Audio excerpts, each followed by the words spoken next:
I aquí a l'arribada de la Jean Buen estem amb una persona com l'Ester Guerrero, que estem molt contents perquè l'hem vist arribar somrient, ha arribat sisena. Com veus això? Molt bé, bueno, no, bé, estic molt contenta d'haver pogut córrer aquí. La veritat és que ja el Carles Castillejo, l'organitzador d'aquesta cursa, ja portava dient-m'ho que li faria molta il·lusió doncs, que pogués retornar aquí. Jo sempre deia que no, que un circuit tan exigent per al meu isquio havia d'estar 100% curat i 100% cicatritzat.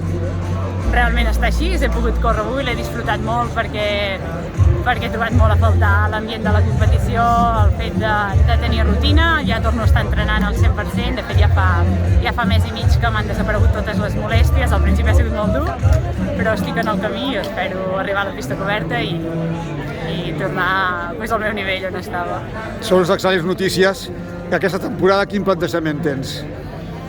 La veritat és que no m'ho he plantejat perquè estic anant dia a dia, no vull ser molt ambiciosa, però no vull anar a participar tampoc. O sigui, jo vull estar a l'europeu, lògicament, i no vull només ser-hi present, sinó aquesta és la meva ambició. I el llavors Mundial? Veuré on puc anar, l'europeu de pista coberta, vull dir, i llavors sí, l'aire lliure m'agradaria, tornar al ritme que estava abans.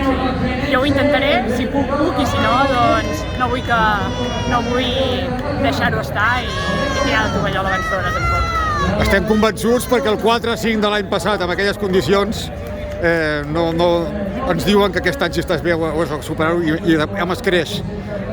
Per tant, molta sort i moltes gràcies. Moltes gràcies a vosaltres.